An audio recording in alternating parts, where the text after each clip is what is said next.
Assalamualaikum warahmatullahi wabarakatuh, teman-teman Waalaikumsalam. penulis hebat se-Indonesia yang menyimak acara dari awal tadi, dan terima kasih kepada guru menulis saya, Kak Kirana Kejora, sekaligus Mama Elang, Pak Nasir yang sangat menginspirasi. Insya Allah Pak, saya akan berusaha lebih meningkatkan kualitas penulisan saya lagi. Juga kepada Mas Agustinus Wibowo, ketiga di atas itu sebenarnya senior saya. Kenapa? Karena dari usia memang saya yang lebih ada lah ya, lebih lebih banyak daripada Mas Agus. Tapi di sini saya terbilang baru lahir, Pak Tohar. Karena apa? Karena saya baru memulai serius membenahi segala sesuatunya itu boleh dibilang sejak saya mengikuti workshop writerpreneur yang diadakan oleh Backcraft, seperti tadi di awal sudah disinggung Oh oleh ya, Mama Elang, Kak Kay. Di situ saya sudah mulai berpikir harus membenahi kualitas kepenulisan saya. Terus di satu sisi juga sebenarnya saya ini baru belajar. Kenapa baru belajar? Setelah belasan tahun, hampir 20 tahun saya berprofesi seperti Pak Tohar.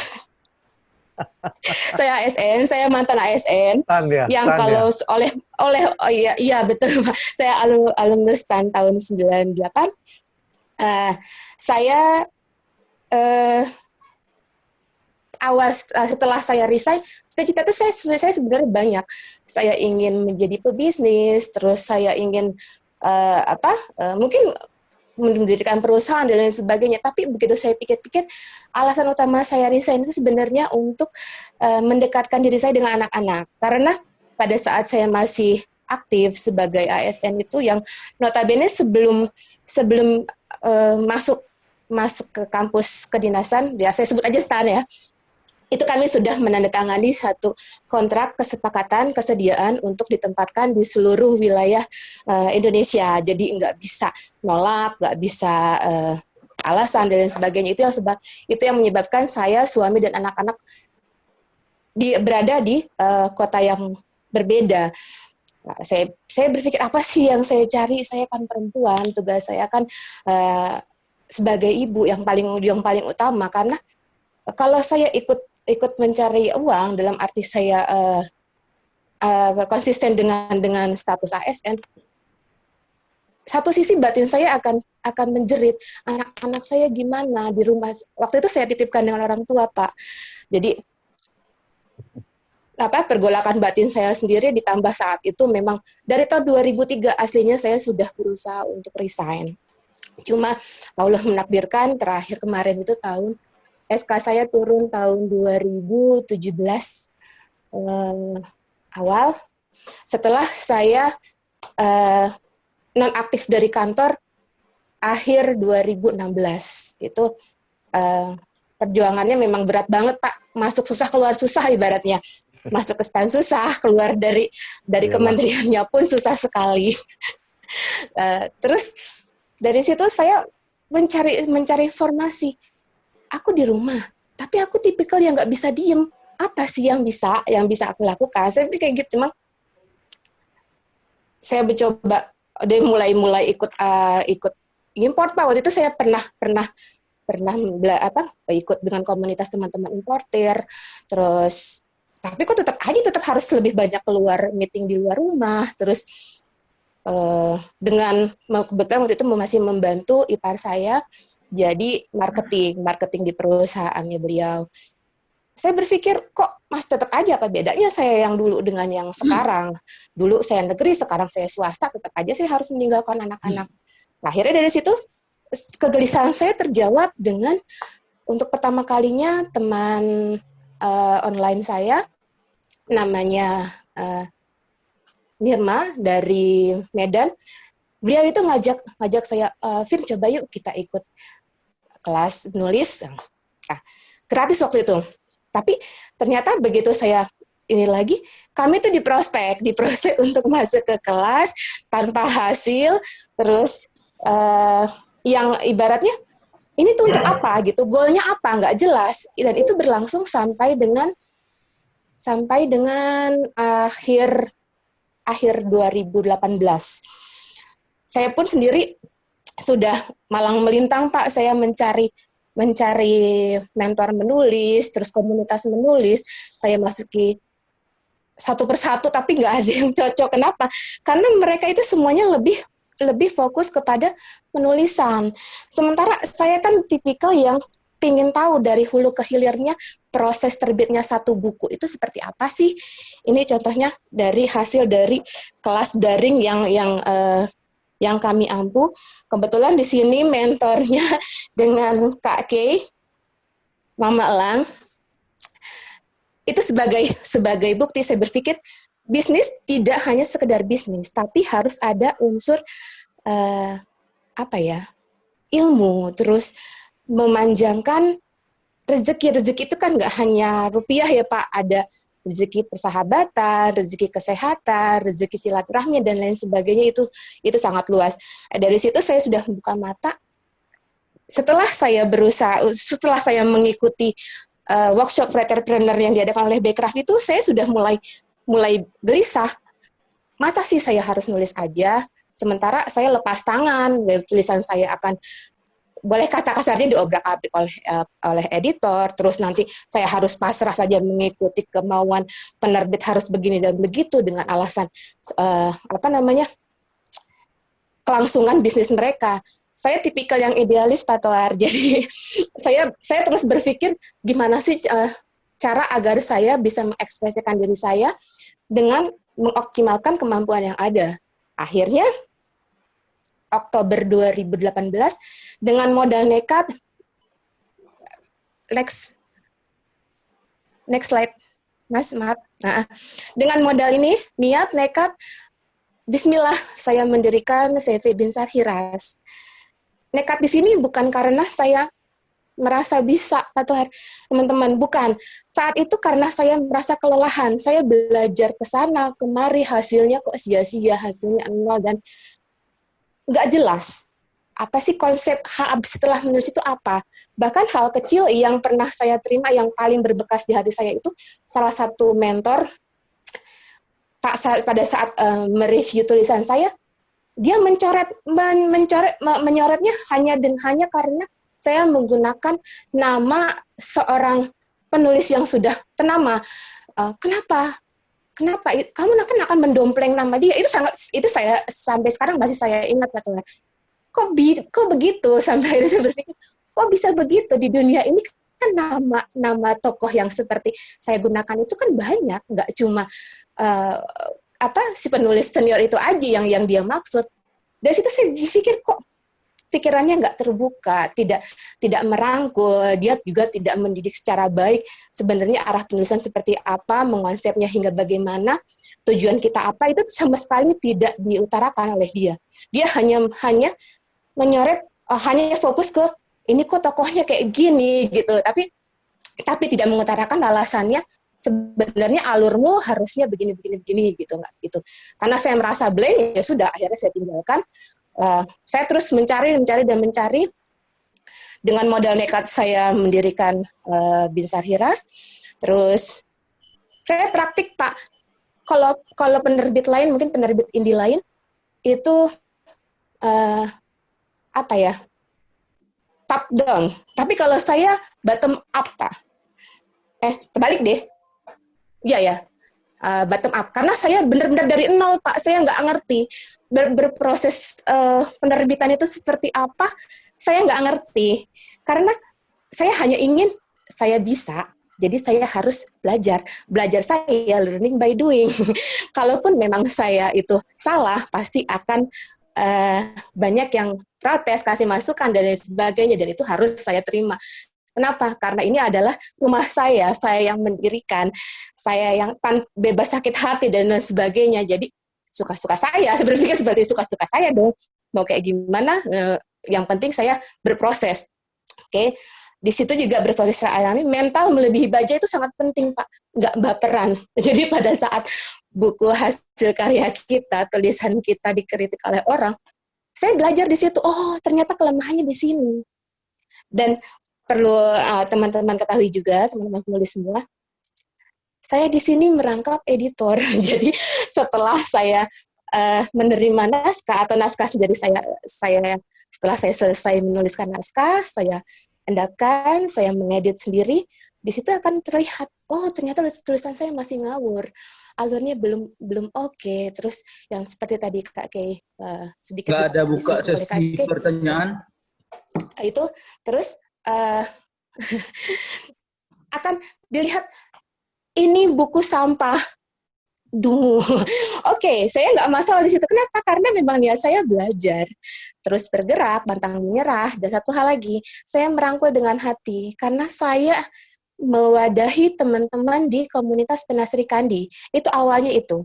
Makanya saya mendirikan Binsar Hiras agar karya mereka, boleh mereka bingung.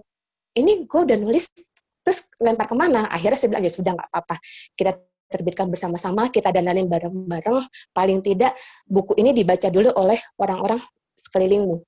Dengan begitu kan kritikan-kritikan masuk dan bebas yang namanya baperan, kayak gitu-gitu Pak. Sebelum kita terjun ke skup yang lebih luas, saya mengajak mereka untuk melatih diri dulu di lingkungan sendiri.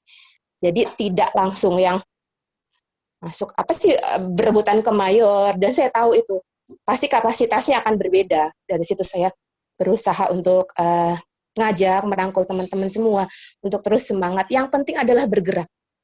Jangan hanya jadi pengamat, tapi terus bergerak.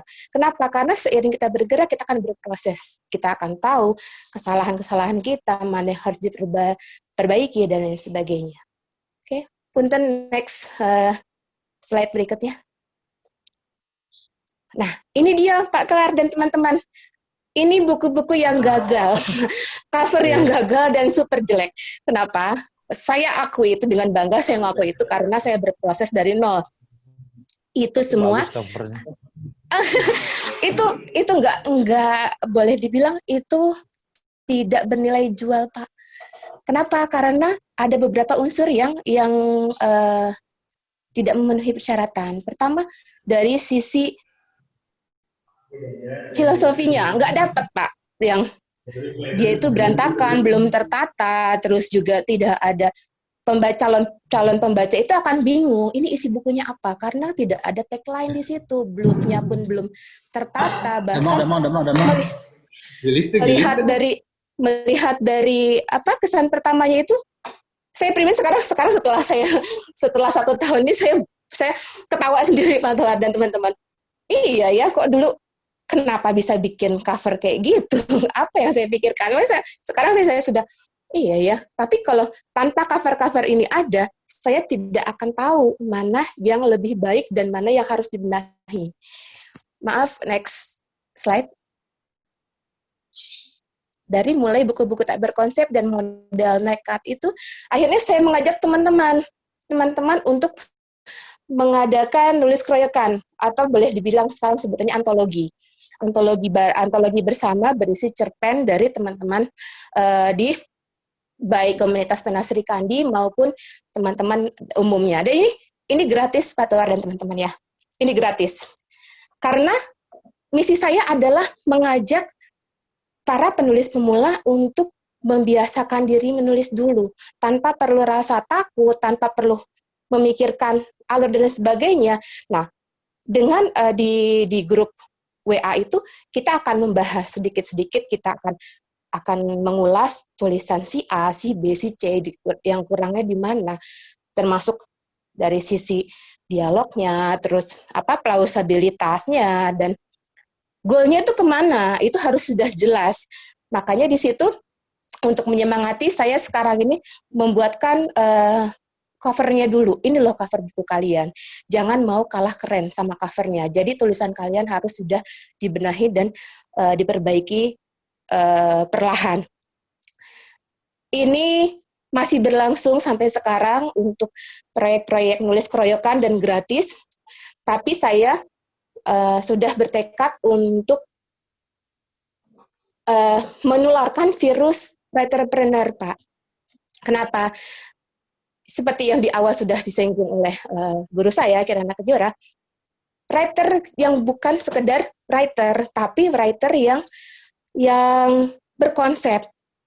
Hasil dari tulisannya itu bisa menjual dan memberikan kalau dibilang penghidupan mungkin terlalu tinggi ya.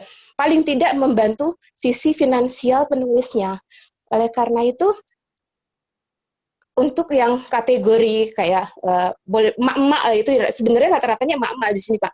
Emak-emak yang ingin membantu atau ingin punya uang jajan sendiri, itu saya ajak untuk nulis keroyokan. Ada berbagai genre di sini yang disesuaikan dengan minat dan kemampuannya mereka sendiri. Dalam grup-grup ini, mereka itu sedikit demi sedikit dibekali dengan cara berjualannya seperti apa, cara menulis seperti apa, dan saya berharap dari sini pun mereka akan percaya diri dan meluaskan lagi link-link untuk menebarkan virus writerpreneur. Maaf, next. Ini dia. Kalau ini adalah hasil dari kelas menulis daring dan memang berbayar. Kenapa? Karena di sini outputnya sudah jelas, terus juga bedanya dengan yang tadi gratis itu apa? Karena di sini outputnya sudah jelas, terus juga pendampingannya lebih intens ya, lebih intens daripada yang biasa. Samping itu juga biasanya kita akan koreksi sampai dengan hal-hal kecilnya. Dan yang paling penting adalah link sebenarnya. Kenapa? Karena masing-masing peserta di kelas menulis daring ini, biasanya mereka punya komunitas masing-masing, Pak. Jadi dari situ setelah buku diterbitkan, terus kita support juga dengan setiap buku ini kita beri souvenir tote bag. Itu untuk mendongkrak penjualan teman-teman sendiri, para kontributornya. Di samping bisa dibedakan tadi ya, cover yang modal nekat dengan yang sudah mulai tertata, sisi filmisnya mungkin lebih terlihat yang sekarang, yang sudah lebih jelas, dan insya Allah semoga ada PH yang melamar, karena konsep virus cinta, bulan dalam genggaman, dan kulepas kepulanganmu ini, itu trilogi cinta. Jadi setiap kelas itu kita bagi per tiga batch itu satu trilogi. Trilogi cinta itu virus cinta, bulan dalam genggaman, dan kulepas kepulanganmu. Yang sekarang ongoing ini trilogi corona.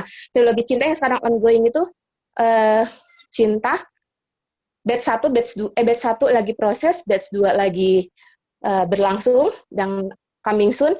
Batch 3 judulnya, aduh saya lupa, itu apa ya, cinta yang tak sampai kalau nggak salah yang batch 3 ini. Jadi dari sini kita sudah selalu tertata, selalu terkonsep mau kemana, mau akhirnya seperti apa, goalnya gimana. Karena tidak menutup kemungkinan dari hasil buku-buku ini kita akan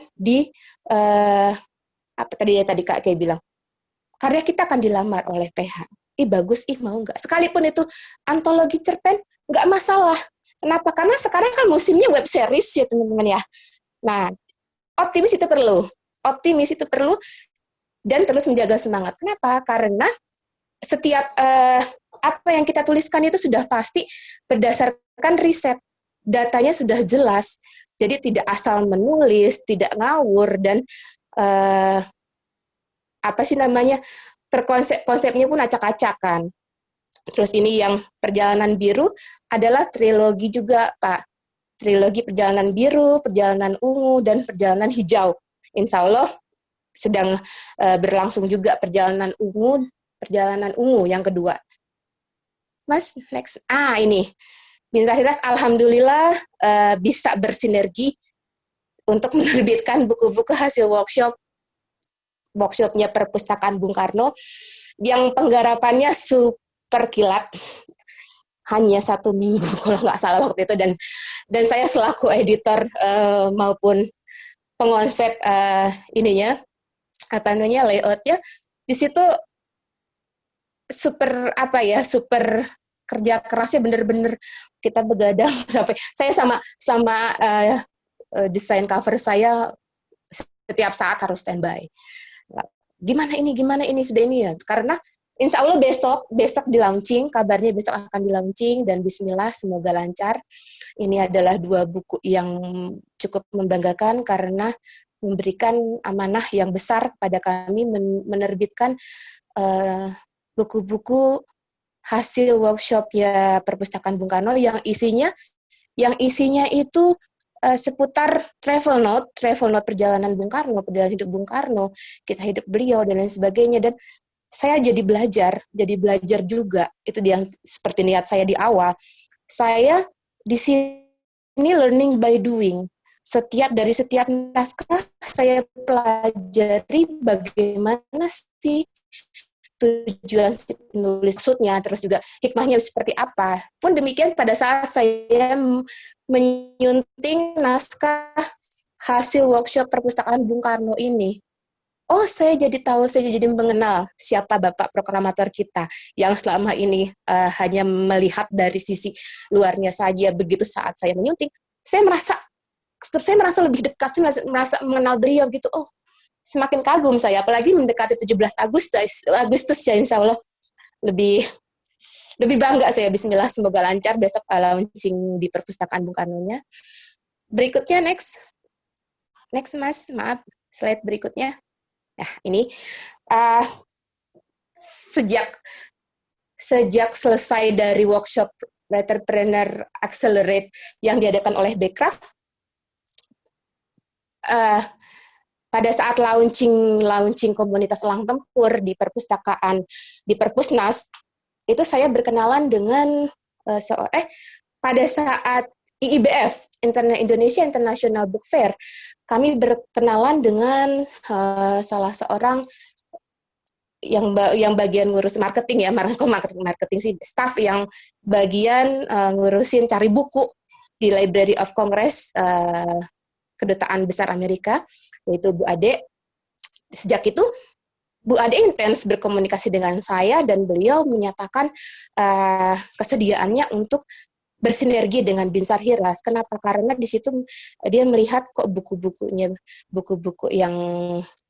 kami terbitkan, terutama yang sudah terkonsep dengan rapi, dan terkonsep dengan rapinya itu berkat dari pontang-panting dan berdarah-darahnya kami, apalagi saya yang harus tahan banting dengan segala konsekuensi dan tempaan guru saya. Di situ saya merasa, ya Allah, ternyata nggak ada yang sia-sia.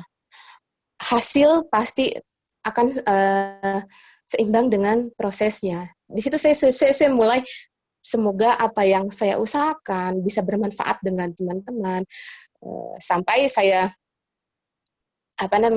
bisa menjembatani karya teman-teman untuk bisa dipublish, untuk bisa dibaca oleh masyarakat luas. Itu masih dalam proses menuju mayor. Bismillah, mudah-mudahan suatu saat saya ada ada kesempatan ke sana. Kalaupun mayor, sebenarnya saya lebih ingin konsepnya tetap writerpreneur, Pak Tuar dan teman-teman. Kenapa?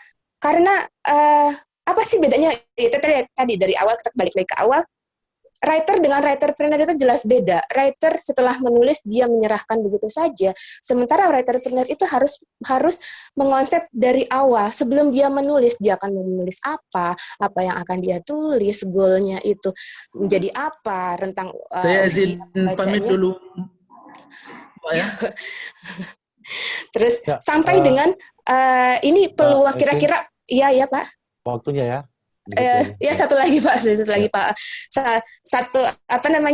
sampai dengan kira-kira peluang ekranisasi alih media itu besar juga. Makanya saya sampai sekarang terus berkomitmen, terus membuka kelas yang tidak sekedar kelas, yang tidak sekadar melihat dari sisi bisnisnya, tapi juga lebih dari itu, kita merangkul, kita menyemangati dan terus berjuang untuk membesarkan anak-anak kita sendiri atau karya kita sendiri. Oke, untuk yang terakhir itu kalau yang slide berikutnya. Nah, ini nomor kontak kami. Mangga silakan teman-teman kalau mau melihat profil Binsar Hiras. Waktunya sudah habis, Pak. Oke, Mbak. Ya. Terima kasih untuk semuanya. Mohon maaf atas segala kekurangannya. Salam dari saya, mantan ASN yang sekarang menggeluti membantu kelahiran karya teman-teman penulis lainnya yang pemula terutama. Bismillah. Assalamualaikum warahmatullahi wabarakatuh. Waalaikumsalam warahmatullahi wabarakatuh. Terima kasih banyak Mbak Evin, ini sangat-sangat memberikan inspirasi yang pegawai negeri terus ditinggalin untuk menjadi seorang penulis. Ini catatan sejarah juga ini sepertinya ini.